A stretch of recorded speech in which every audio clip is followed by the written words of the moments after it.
Hello, my name is Matthew Falconer, And this is Chris Whale. and we're bringing you the final part of the Gilded Prophecy playthrough with the final boss, Uruluuk. And we thought we'd start with a wipe, because it would be funny. And this is an incredibly stupid wipe, really. It's a rather dim wipe. We thought we'd leave it in. We don't want to be mean to the tank, you just made a mistake, everyone does So it. here we go, we've engaged. Okay, it's going well. We're all doing damage. There's me casting Ground of Power and moving out of it immediately, because I thought that was a good idea at the time. And he's dead. And you may notice that the tank is dead already. And now people are legging it. And everyone else is going to get it in the face. But the reason that happened was the tank took the wrong spec into the fight. I think he took an anti-physical spec to a boss that was mainly magic. I don't know if this boss does any real physical damage. I think it's all magic attacks. But yeah. I'm surprised you stuck around so long, considering the other guys one of our other mages just legged it down the stairs earlier. We had the right idea. Right, that's the end of that then. Far away, run out of the sliver, go into a different universe so this guy can't get you. And there's the end of the party. There's that horrible noise dissolve effect that Tryon seems to love. Right. And we will do a jarring jump cut right to the next attempt in a few seconds.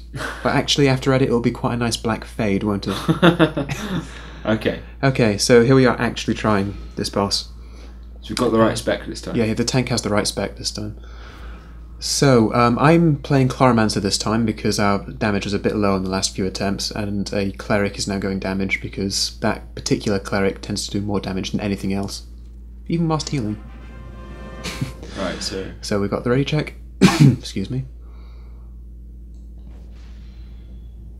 There's me asking who I'm healing. I think I'm raid healing for this run. Yeah, you are. And I am playing raid healing like an absolute dickhead throughout this attempt. Not really badly or really well? Yeah, really, really badly. It's hilarious. Letting the team down. I know. I'm such an idiot towards the end, but Okay. more on that later when it matters. Here we go then. So, this boss is mainly magic based.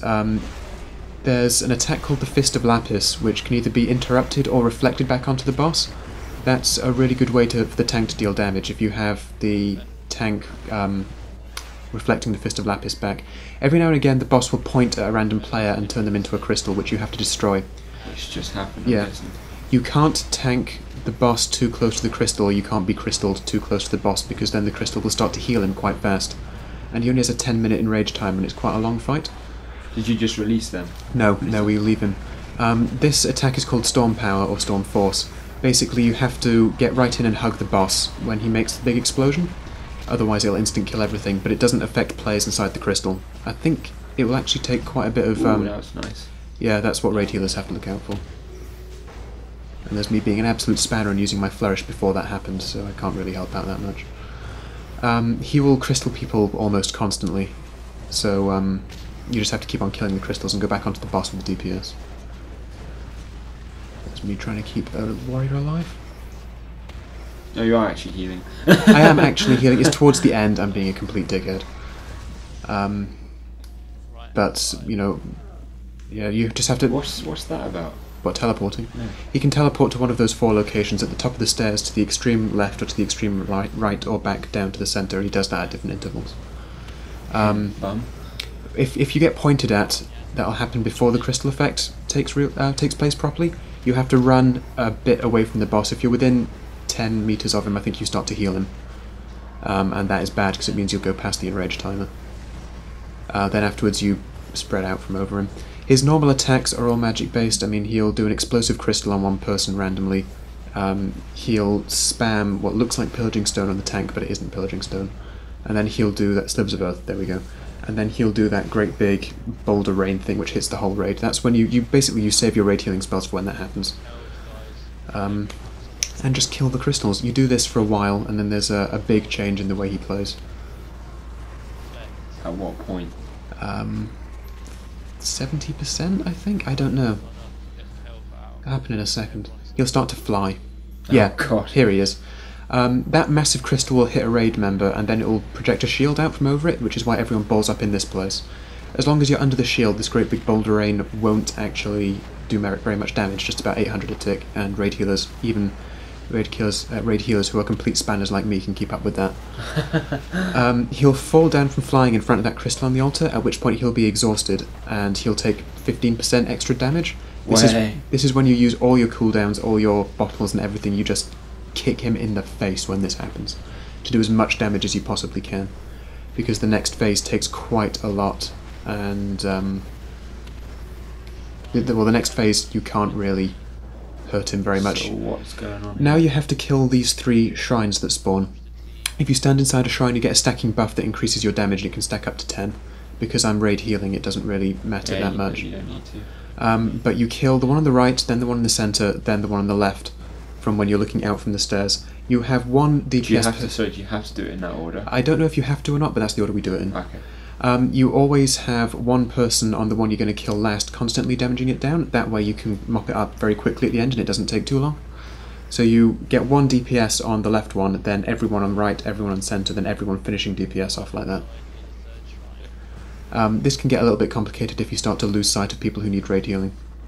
Yeah. There was 1 cleric who needed a bit of raid healing, and he wasn't in my line of sight when I casted Flourish. He will also continue to crystal people whilst this happens. I don't think anybody's been done. Oh, Yeah, no. crystalled. Spoke a little bit too soon there. It's really annoying because if he, as far as I know, it's completely random, so you can get the same person being crystalled over and over and over again, Oh, poor soul. and that completely screws up the DPS rating on the parser. So you just kill it, and then you go back to the boss. I don't know, you seem to batter his health quite nicely here. We do well on this attempt.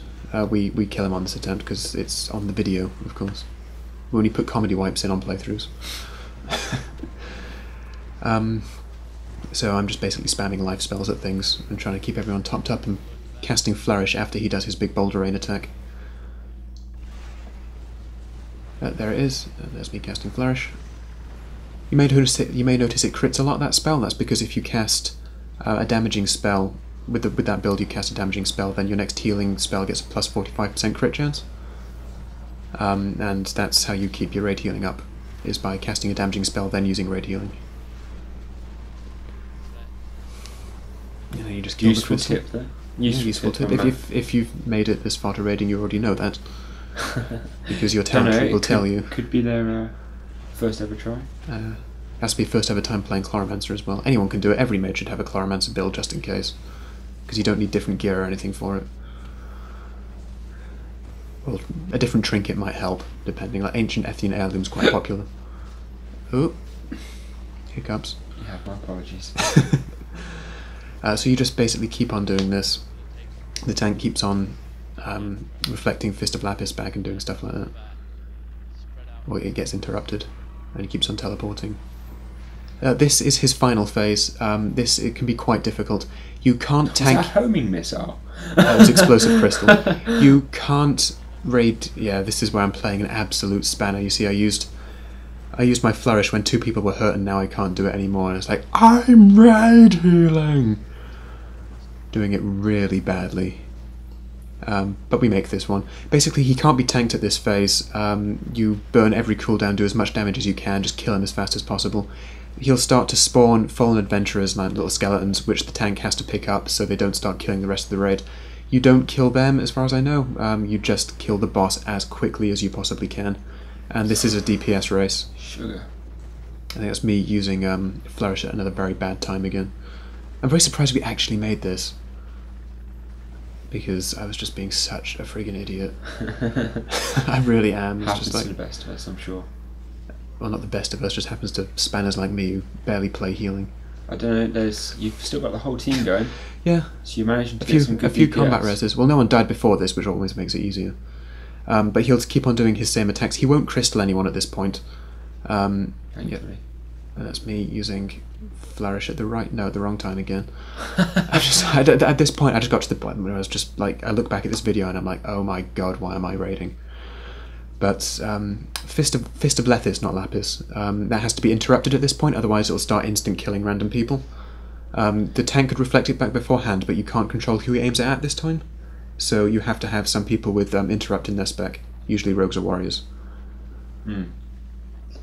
I think he's at it. And he's dead. Yeah, no, not quite. He is dead. And he's had it. There we And go. there we go. Goodbye, fat man. And that's the final boss in Gilded Prophecy. Anything good? I can't remember what the loot on this one is. I think we tend to make a habit of resurrecting everyone before we take the loot. Well, at least you give everybody a fair chance. Yeah. Yeah, rogue. Nothing. Nothing for mages, just 2 bits of rogue loot. Worth a shot. Yeah, well, I got tickets out of it anyway. And that's the final boss. Right, well, we hope you've enjoyed that. Yep. Excuse me. That's all of the Gilded Prophecy bosses. We didn't do trash because, like I said, it's very boring. Just kill stuff. Yeah. Just kill stuff. Just killing random enemies. Pull, kill. Usually kill snipers because they start... Snipers and archers will shoot at random people, kill them first, and that's pretty much it. Perfect. And that's the whole of the Gilded Prophecy. Hope you enjoyed that. Hope you found it useful. And if you didn't like it, don't tell us.